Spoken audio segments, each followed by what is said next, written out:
Bonjour à tous, bonjour à toutes. Une heure de conversation vaut mieux que 50 lettres. C'est ce qu'écrivait Madame de Sévigné dans Correspondance. Dans ce nouveau format Hype Soul, les artistes nous accordent un temps d'entretien histoire de mieux comprendre leurs univers.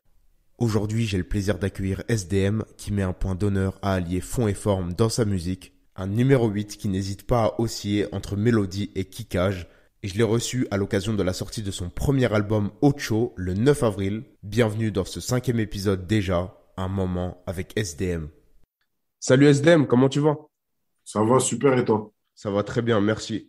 Aujourd'hui, on se parle à l'occasion de la sortie de ton premier album le 9 avril, Ocho. T'es dans quel état d'esprit à l'heure actuelle, à 3 jours de la sortie de l'album? Ça va, je me sens plutôt bien, tu vois. Je suis content de l'album que j'ai fait, donc ouais, tout va bueno. C'était quoi la volonté justement à travers ce premier album? Qu'est-ce que tu as voulu faire? Qu'est-ce que tu as voulu montrer? J'ai voulu montrer déjà autre chose, c'est un état d'esprit, c'est un truc très, tu vois. Donc ouais, ce que j'ai voulu montrer, c'est ma polyvalence, en vrai. C'est surtout une carte de visite parce que beaucoup de gens savent que je fais du son et tout, mais pas beaucoup de gens. Enfin, il y a certains sons, je pense, qui vont en surprendre plus d'un, tu vois. Et c'est ce que je voulais montrer sur cet album, ma polyvalence. Donc c'est une carte de visite, tu as voulu faire quand même des choses variées. Est-ce que Mhm. c'était un vrai challenge ou est-ce que tu as réussi quand même de manière aisée à faire ça? Tu vois, sans faire trop le malin, c'est quelque chose que, tu vois, moi, la musique, je suis un gros passionné de musique. Ça veut dire que, frère, c'est un truc que je fais naturellement. Il n'y a pas un morceau dans lequel tu vois, où je suis allé en studio et je me suis dit, ouais, ce son-là, t'as vu, je vais le faire pour l'album, ou truc, tu vois, c'est des trucs que je rentre en studio, frère, un son, il passe et on voit après s'il sera dans l'album ou pas. Donc, ouais, sur les 16 titres, c'est ça un peu. C'est intéressant parce que dans ton état d'esprit, dans ta personne, tu es très discret, tu maîtrises vraiment bien ton image pour le coup, que ce soit sur les réseaux, en public, alors que réellement, ça allait très très vite pour toi dans le rap.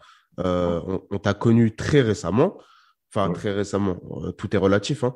Mhm. Mais tu as vraiment eu un succès très vite. Comment tu l'as vécu justement ce changement? J'imagine aujourd'hui que tu vis du rap, que c'est un travail pour toi. Comment tu as vécu justement ce changement de la vie de personne lambda à professionnel et tu vis du rap et des gens te reconnaissent et des gens écoutent tes morceaux? Comment tu as vécu cette chose-là justement? Frérot, je te mens pas. En vrai, à cause du Covid, j'ai pas pu rencontrer mon public et avoir des trucs où il y a des mouvements de foule, des trucs, tu sais, comme j'ai pu voir à la télé avant ou sur Internet, t'as vu? C'est un truc qui a pas changé beaucoup de choses à ma vie, tu vois. Je suis toujours là, je suis dans ma cité. Voilà, quoi. Je suis tout le temps avec ma famille. Donc ouais, je fais ma musique. Le changement, je l'ai beaucoup vu sur les réseaux sociaux où mes followers, ils ont grimpé et tout. Mais sinon, dans ma vie de tous les jours, voilà, quoi. Comme je t'ai dit tout à l'heure, tout va bueno, tout est comme d'hab. T'as hâte que les concerts y reprennent? Parce que est-ce que tu arrives à t'imaginer à peu près à quoi ressemble, on va dire, ton public? Pas beaucoup. Ça m'arrive de croiser des gens qui me reconnaissent dans la rue et qui me disent qu'ils écoutent du SD, qu'ils aiment bien ce que je fais et tout, mais tu vois, ça peut pas, c'est pas encore assez pour que j'ai un visage sur mon public, tu captes ou pas? Hmm. C'est-à-dire que non, en vrai, à cause du Covid et tout, je capte pas trop qui est mon public, mais voilà. Moi, j'avais une petite appréhension, enfin, petite appréhension. Avant l'album, je me suis Mhm. dit, parce que tu sais, jusqu'à maintenant, on t'a vu sur des choses très, déjà ego trip. Bon, après, c'est ton créneau, très, Ouais. c'est très marqué, on va dire. Et moi, j'avais peur que sur l'album, t'arrives pas à bien varier. Et l'intro m'a convaincu directement. C'est-à-dire que dès l'intro, je me suis dit, mais en fait, j'avais pas raison, on va dire, de m'inquiéter. C'est que tu arrives avec quelque chose de très introspectif pour l'intro. Mhm. Euh, donc, est-ce que tu pourrais me dire justement comment ça s'est fait cette idée d'intro, de juste débiter des lines avec des images comme ça? Ouais, l'intro, frère, j'aime bien en parler de l'intro. Parce que l'intro, c'est peut-être un des seuls sons, pas un des seuls, mais il fait partie des sons où, tu vois, je suis rentré en studio et je me suis dit, là, bon, je veux faire l'intro de mon album, tu vois, je veux faire un truc pour l'album. Et j'avais justement, dans cette intro, envie de montrer un peu aussi ce que veut dire Ocho. Ocho, c'est l'état d'esprit, tu vois, c'est la famille, Tu vois, c'est le gang à jamais, comme je le répète souvent dans les sons. Et du coup, ouais, je l'ai écrit, l'intro, vraiment, je me suis mis en mode, il faut que mon public me connaisse un peu, tu vois. Musicalement, ça leur parle, mais tu vois, j'ai pas pu faire de show, j'ai pas beaucoup d'interviews, donc je vais essayer de leur parler avec ma musique. Et du coup, ouais, j'ai écrit cette intro dans un esprit, voilà, quoi, je me suis mis en mode intro. Est-ce que tu pourrais me parler justement après l'intro, enfin dans le même titre du coup, il me semble qu'il y a quelqu'un qui fait des ad-libs ou quelque chose comme ça en chœur. Est-ce que tu pourrais me parler de ça? Est-ce que tu pourrais me dire c'est qui? C'était quoi Ouais, l'idée bien à sûr, travers bien ça? sûr. Écoute, justement, une fois que j'avais fini de lâcher ce texte où je finis avec la phrase «Je vous laisse écouter mon beau mal», je voulais faire, je voulais mettre un état d'esprit un peu viking et tout. Je sais pas si tu vois un peu. Hmm, Tu vois, avec des violons, des trucs, une chorale un peu qui fait des chants d'église un peu. Je sais pas si tu captes. hmm. Et ça veut dire que, ouais, du coup, moi et mon ami Christopher Genda, qui est aussi sur la prod, on a décidé de le faire à deux. Ça veut dire qu'en gros, même les chorales que tu entends là, C'est très musical. t'as capté, tu vois, même les violons et tout, on a tout rajouté ensemble, moi, Christopher Genda et l'autre beatmaker, Eight Maker. On était en séminaire, on a fait tout ça. Et ouais, du coup, c'est aussi Christopher Genda qui fait cette voix-là, que tu entends à D'accord. la fin, où je lui ai dit, j'aimerais bien une voix un peu comme on entend dans l'intro du Roi Lion. Je sais pas si tu te Mhm. souviens au tout début du film où Totalement, j'ai la référence. tu as la ref, et du coup, c'est ce que je voulais. Et du coup, ben, je lui ai demandé ça, quoi. Il a réussi à le faire à la perfection. Une voix qui dit sans moi autre chose, à répétition. C'est intéressant que tu parles du processus créatif de ce morceau en particulier. Moi, maintenant, j'aimerais que tu me parles de celui de l'album en général. Comment tu t'y es pris? Tu t'es enfermé en studio, tu as passé beaucoup de temps, c'était naturel. Est-ce que tu pourrais m'en parler de ça, justement?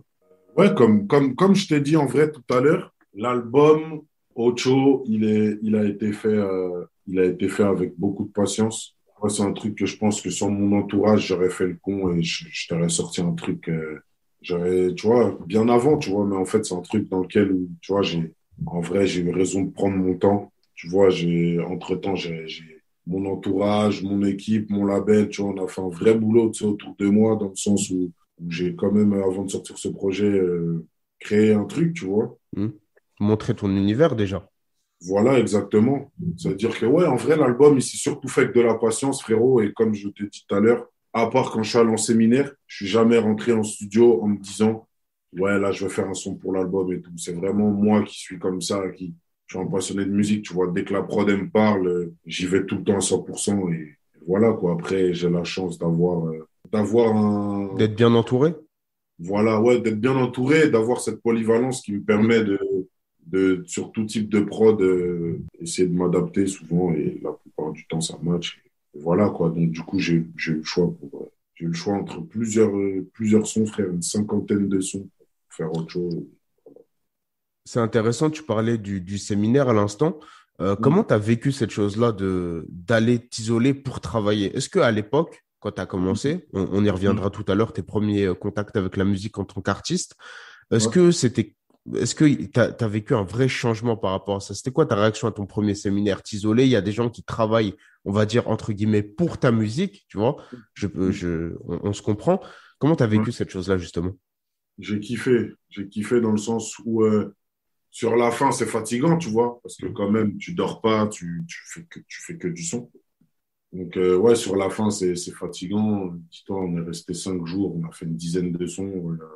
Je sais pas si tu captes un peu ou on est en mode machine, tu vois. Et ouais, non, en vrai, je l'ai super bien vécu parce que, comme je t'ai dit tout à l'heure, tu as vu, moi, je suis un passionné de musique, frérot. Mhm. Dire que ça m'arrive d'avoir des coups de fatigue. T'as vu, je suis pas une machine. Mais voilà, en vrai, je l'ai bien vécu, ça s'est bien passé. J'ai voulu le faire avec des beatmakers que je connais déjà très bien. Tu vois, on était que trois en vrai. Je l'ai fait qu'avec Christopher Genda et Hate Maker. Ils sont graves sur l'album en plus. Et donc, ouais, on l'a fait nous trois. On est allé en séminaire et ça s'est grave bien passé. Hein, je vais te dire, j'ai kiffé. En tant qu'auditeur très jeune, qu'est-ce que tu as écouté en premier? Qu'est-ce qu'on t'a fait écouter? Dans quoi t'as baigné vraiment très jeune? On parle de musique, pas forcément de rap pour l'instant. Ouais, ouais, je sais bien. Mais de toute façon, je vais te dire que le rap français, frère, je l'ai connu très tard. Mais vraiment, genre, quand quand je te dis le rap français, je l'ai connu très tard, tu vois, je te parle pas de ce qui passait à la télé, même si la plupart du temps, tu vois, il y avait du lourd et tout, tu vois. Mhm. Mais vraiment connu le rap français, je l'ai connu très tard. Moi, de base, j'ai connu la rumba congolaise avant tout ça, tu vois. La D'accord. musique de chez moi, c'est plus la musique congolaise, la rumba et les sébènes et tout. Enfin, ouais, c'est la musique de chez moi, en vrai. J'ai vraiment baigné dans la musique congolaise. Et est-ce que justement cette musique qui est plutôt teintée, qui est plutôt tu sais, marquée, ça a pu t'influencer de près ou de loin par rapport à la musique que tu fais aujourd'hui, toi? Ça peut être de simples petites mélodies, tu vois, le goût pour la mélodie, ça peut être des choses simples. Bien sûr, je kiffe en gros, même quand je te fais des sons rappés, je kiffe, comment ça s'appelle? Je kiffe faire des refrains mélodieux. Un truc, Garder ce côté musical, quoi. bien sûr, la mélodie, c'est un truc que je kiffe de ouf, t'as vu, c'est un truc qui pour moi, tu vois, est même normal. La plupart du temps, j'essaie de faire fort sur les refrains, tu vois. Et pour moi, voilà, quoi, c'est dans la, enfin, je sais pas, la mélodie, je kiffe en faire, même arrivé en studio, je sais pas, les frères mettre des mélos, rajouter des armeaux, trucs, instruments qui, moi, je kiffe. Ouais, la mélo, C'est toute une passion, quoi. ouais, fort. Et ouais, ça, c'est forcément lié à la musique que j'écoutais quand j'étais plus jeune, hein. Tu disais à l'instant que tu as découvert le rap français en particulier très tard. Mm. C'était quoi les premiers artistes que tu as découvert, que ce soit ouais, les premiers artistes ou les premiers albums ou les premiers Ben, tu sons? connais, moi, j'ai toujours grandi à Clamart. Ben, toute ma vie, tu vois, c'est Clamart jusqu'à maintenant, de mon enfance à maintenant, frère. Je suis né à Clamart, tout. Et du coup, ben, les premiers sons de rap français et tout que j'écoute, c'est les gens de ma zone, tu vois, le 9 de Sud. Hmm. Ça veut dire que à la télé, il y a Booba qui passait beaucoup. Le premier album de rap français que j'ai écouté, c'est Westside, Mhm. tu vois. Après, il y avait tous les rappeurs de Boulby, hein. Salif, L.I.M, tu vois. Il y avait aussi les rappeurs de chez moi, Neuf de Prodige. Enfin, voilà, quoi. C'était beaucoup le 9-2. J'écoutais beaucoup rap du 9-2. Ouais. Et ton premier contact avec le rap, cette fois en tant qu'artiste, c'est la première fois où tu es allé en studio, où tu as Ah, écrit. Est-ce que tu t'en ouais. souviens, ça donnait quoi? Bien sûr, frère. Il n'y a pas un rappeur qui se souvient pas de ce moment incroyable. Ouais, moi, c'était un freestyle au quartier. Hmm. Freestyle au quartier où de base, moi, je suis quelqu'un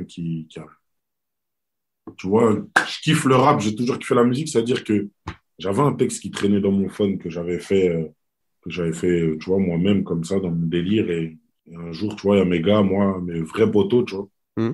qui avaient un groupe. Et moi, vu que j'avais le meilleur téléphone, ben, j'étais le mec qui filmait. Et du coup, ce jour-là, ben, j'ai voulu m'essayer en leur disant, Hassoul, les gars, j'ai un truc. J'ai un truc, même moi, je suis chaud. Il y a quelque chose, quoi. Voilà, je suis chaud de vous faire écouter. Ils m'ont dit, ah ouais, tout. Donc, ça veut dire que du coup, on a échangé. J'ai donné le téléphone. J'ai appuyé pause. Vas-y, C'est lui qui play. a filmé. Et ouais, et du coup, ben, le poteau qui filme, en fait, même, tu sais, dans la vidéo, tu t'entends que plus je fais mon texte, plus il se dit, ouais, c'est chaud quand même, t'as vu? Il réalise pas pendant qu'il filme. Ouais, en fait, c'est ça. Et frère, à la fin de la vidéo, dès que je finis mon texte, t'entends genre euphorie et tout au quartier, tout le monde crie et tout. Putain, c'est énervé, frère. Faut que tu commences à rapper avec nous et tout. Je leur ai dit en plus, la vie de ma mère, que gros les gars, moi j'ai un Cléon, il est en studio et tout. Gros big up à lui, James. Mon gars James Weezy, c'est mon oncle, t'as vu, c'est-à-dire que bam, du coup, je lui en parle, il me dit, vas-y, tu vois, frère, à cette époque-là, on a 14 ans, donc lui, Hmm. ça lui casse un peu les couilles. Il dit, bon, vas-y, vous allez venir une après-midi, un début d'après-midi, genre bientôt, genre vers 11h midi, vous allez faire votre truc. Et tu sais, même lui, ce jour-là, il m'a entendu rapper. Il a dit, Il était choqué. ouais, t'as vu, j'avais 14 ans, frère. Il s'est dit, c'est pas de la merde. Travaille ton truc et truc. Et frère, aujourd'hui, voilà, SDM. Voilà. Donc, tu es signé chez le 9 de I, il me Ouais. semble. Ouais, l'album est signé chez le 9 de I. Comment ça s'est passé, cette connexion avec Booba jusqu'à la signature? Cette connexion avec Booba, elle se fait via à mon manager qui est aussi mon oncle et qui est un gars de son entourage. Et donc, du coup, il lui parle de moi. Il lui fait écouter un peu ce que je fais. Et du coup, il accroche tout de suite. Il accroche. Il veut me rencontrer. Tu vois, il était vite fait sur Paris, tu vois. Donc il s'est dit, ce serait bien de me rencontrer avant qu'il retourne chez lui. Et donc, du coup, on s'est vu. Le feeling, il est bien passé directement. Et tu vois, avant tout, on est dans l'humain, tu vois. Ça veut dire que quand on s'est vu, le feeling, il est passé. J'ai écouté les projets, tu vois, ce qu'ils proposaient, tout, et j'ai été chaud directement, tu vois. J'ai été chaud directement. Dans ma tête, c'était bon, c'était fait, tu vois. Donc après, voilà. Est-ce que tu penses que, de par les petites similitudes quand même que vous avez, est-ce que tu penses qu'il s'est peut-être un peu vu à ses débuts quand il t'a vu? Est-ce que tu penses que ça a un peu quand même effleuré Ouais, son esprit un peu? je sais pas du tout, hein, ça, il y a que lui qui pourra te le dire, hein. Hmm.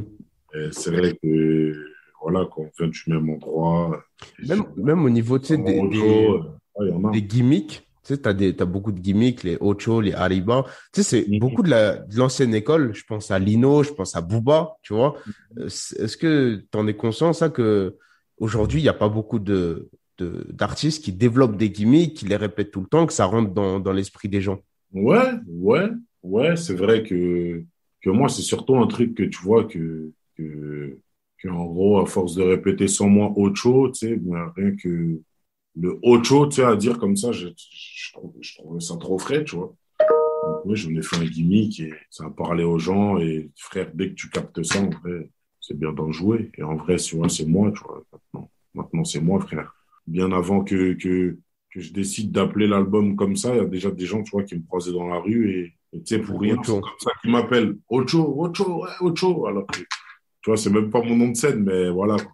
Moi, il y a un morceau que j'aime beaucoup dans l'album qui s'appelle Compte sur moi, où tu Ouais. parles d'amitié. Quelle place Mhm. à l'amitié, justement, toi, que ce soit pas, non, pas dans ta carrière, mais dans ta personne, justement? Est-ce que tu y accordes beaucoup, beaucoup, beaucoup d'importance? Bien sûr, bien sûr. Moi, déjà, je suis quelqu'un qui même si dans plusieurs sons, je te fais comprendre que je me sens souvent seul, parce que c'est le cas. Je suis quelqu'un qui aime pas la solitude, tu vois. Hmm. C'est-à-dire que pour moi, avoir un bon entourage, avoir des gars solides, tu vois, avoir des frérots, tu vois, pour moi, ouais, c'est grave important. Amis, famille. En parlant de la famille, c'est le casting, il est teinté 9 de I. Tu vois, il y a Abraham Cito, il y a Booba, bon, il y a PLK, c'est autre chose. On va parler des invités, du coup. Pour commencer, Booba sur le morceau Daddy. Comment ça s'est fait ce morceau en particulier là? Ce morceau, ce morceau avec Cop, il s'est fait au feeling, hein. Hmm. Ouais, il s'est fait au feeling dans le sens où, frère, nous maintenant, quand on fait un son, tu vois, pour nous, c'est normal de faire un son, frère. On en parle une minute. Ah ouais, tiens, j'ai fait ça, bam, je t'envoie, bam. Ah ouais, je te verrais bien faire un refrain, je te verrais bien truc. Voilà, il s'est fait comme ça, hein, au feeling, naturellement. Il y a quelques mois, je parlais avec Green Montana, tu vois, à la sortie de son album Alaska. Ouais. La dernière question, c'était avec quels artistes aimerais bien collaborer? Et il m'a cité ton nom directement. Il m'a dit SDM qui est dans mon label, on va bientôt faire un truc ensemble. Il me semble que sur l'album, il n'y a pas de morceau. Est-ce qu'il y a un morceau qui pourrait arriver entre toi et Green Montana? Il me semble qu'il y avait des photos en studio qui avaient été publiées, non? On s'était juste croisés en studio. Ok. Donc, pour Après, l'instant, il ça, n'y a rien. non, pour l'instant, il n'y a rien. Et, et toi, est-ce que tu te verrais bien sur un morceau avec lui? Mais fort, quand même, frère. Le mec est trop chaud. Il a trop de talent, frère. Ce serait grave de collaborer ensemble. Je pense que ça ferait un truc de ouf. Il y avait déjà eu le match aller avec PLK. Le morceau, c'était Black Fuego. dis-moi, ouais, voilà, Jack Fuego. Là, c'est le match retour sur l'album. Comment Mhm. tu t'expliques cette alchimie avec PLK? On a l'impression même que c'est naturel des fois, tu vois. Ouais, ben, bien sûr. Bien sûr, même quand il dit au début de son couplet, SDM et Polak, c'est des meurtres, c'est pas des collabs. C'est parce que gros, tu vois, c'est mon frérot, tu vois, on vient de la même ville. Clamart 92-140 et frère, c'est comme avec Booba, tu vois, pour faire un son avec Polak, c'est le feeling qui passe, on le fait, tu vois. Je Mm. peux aller sonner chez PLK pour faire un son, tellement, tu vois, c'est mon gars, on se connaît depuis l'adolescence et pour moi, c'était normal qu'il soit sur mon premier album. Mm. Un des artistes qui a contribué à ce que l'album, pour moi, soit musical encore plus et coloré, c'est Bram Cito. Bon, Est-ce que tu peux m'expliquer justement comment s'est fait ce morceau avec Bramsito? ben, encore une fois, avec Brahms, lui, ce morceau-là, il a une autre histoire. Dans le sens où Brahms, qui fait partie du label de la grande famille 749 DI, Hmm. le Real de Madrid, ça veut dire que on se pète en studio et Brahms, tu vois, il est aussi beatmaker. Ok. Ça veut dire que on se pète en studio, il me fait écouter plein de prods et il y a une prod sur laquelle on kiffe nous deux et au feeling aussi, comme ça, on décide de faire un son, frère. Voilà, cette nuit-là, frère, je m'en souviendrai toute ma vie. Genre, l'énergie qu'il y avait dans le studio, l'ambiance, le résultat, tout est frais. Ça veut dire que voilà, quoi. Ouais, Bramsito, c'est comme PLK et Booba, c'est un son qui se fait au feeling, c'est la grande famille, voilà, quoi. Est-ce que tu as un morceau préféré dans l'album? J'arrive pas. T'arrives pas à en choisir un? J'arrive pas à en choisir qu'un, j'arrive pas à en choisir trois. Des fois, il y a tu sais, il y a des médias qui me disent top 3, top 5, j'arrive pas. Mais Je ouais. vais te dire alors un morceau où tu as pu te surprendre, en fait, particulièrement. Que ce soit au niveau des flows, au niveau de l'écriture, où Mm. tu t'es surpris. Tu me dirais lequel. Comme ça, Est-ce que l'intro, c'était pas finalement un petit défi, quand ouais, même, une petite vitre à briser pour se confier et ouais, être introspectif? justement, ouais, j'allais te dire l'intro. Bon, ouais, c'est pas, je me suis pas surpassé dans le sens où j'ai été vrai. En fait, j'ai juste dû écrire qui est un peu SD, tu vois, savoir un peu, tu vois, faire savoir un peu aux gens qui j'étais. Donc, je dirais pas que je me suis surpassé dans l'écriture ou, mais c'est juste, ouais, se livrer, quoi. C'est pas si facile que ça, tu vois. Et ouais, du coup, ouais, dans l'intro, je pense que c'est celui-là. Après, un son où j'ai dû vraiment me surpasser en termes Musicalement? de... Ouais, c'est celui avec Fally. Hmm. Au sens où il a tellement mis la barre haute que ce jour-là, je me suis mis une pression. Et ça, mon gars, je te jure que aujourd'hui, tu vois, j'ai 25 ans et en 25 ans, c'est la seule fois où ça m'est arrivé dans toute ma vie. Je suis congolais, je l'écoute depuis que je suis petit. Ça veut dire que, frère, quand j'ai envie de faire un feat, quand j'ai envie de faire un feat qui me rappelle mes origines, je veux Fally, tu vois. Ça veut dire que il arrive en studio, il est comme je l'imaginais, tu vois. Il est bon vivant, passionné de musique. Frère, j'arrive, on est avec Danny Santé, on fait de la prod et tout, ça tourne, ça tourne. Et au bout d'un moment, il y a une prod sur laquelle on match nous deux. Et il rentre en cabine et il se fait une top line magnifique. Il ressort. Et de là, tu vois, directement, je l'interpelle et je lui demande, je lui dis, s'il te plaît, fais-moi kiffer, fais ton couplet en lingala. Tu chantes en lingala, je veux pas que, tu vois, c'est moi vraiment, j'ai envie de m'adapter à toi, tu vois, je veux qu'on fasse un truc pour nous, pour le pays, tu vois, un truc qui va faire kiffer le pays, en vrai. Tu vois, sur ces sons, pour bien se faire un kiff, tu vois. Bien sûr. Et Et du, du coup, quand moi je lui dis ça, il se dit, ah ouais, ben là, c'est mon frère. il est T'as encore plus à gagné l'aise, du coup. directement. Ça veut dire que là, de là, il ressort faire sa top line. Je lui dis ça, il repart tout de suite dans la cabine. Et en fait, le mec écrit pas. Il a tout dans la tête. Direct, tout dans la tête, phrase par phrase. Ambiance, tout, il te fait tout. En 15 minutes, il a fini. Un vrai artiste, au final. Frérot, tu vois un peu la pression. Et frère, il te fait tout à la perfection. C'est-à-dire que Mélo y était, ambiance, tout. Bam, il avait fait sa partie dans le refrain, tout bien. Enfin, il a fait le refrain. Je me suis dit, putain, ça veut dire que moi, après, je me concentre, je me mets dans un coin dans le studio et moi, j'écris. Moi, j'ai besoin d'écrire. Logique, tu Je te commence à prépares. écrire. Je commence à écrire, une demi-heure passe, une heure passe, il me check, il me dit, bon, frère, tu m'enverras le son, t'as vu, et parce que lui, il avait des trucs à faire et tout, et Hmm. moi, ouais, je suis en mode Ligue des Champions. C'était Comme je vraiment un me mets défi, dans, une pression. ouais, dans tous les sons, je suis en mode Ligue des Champions, mais voilà, comme pour répondre à ta question, Fali, vraiment, c'est un son où j'ai. Là, tu joues à l'extérieur, quoi. Voilà, fort. Et pour Dans ce finir, sens, aussi.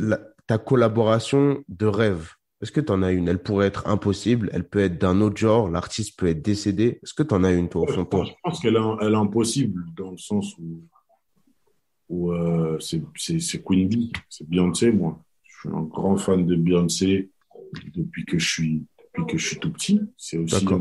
premier rapport avec la musique, Beyoncé. Et ouais, ce serait elle, hein, mon feat de rêve. D'accord. Écoute, merci beaucoup pour cette interview. Ça va être super. Ça, C'était franchement enrichissant, etc., etc. Donc, fort. voilà.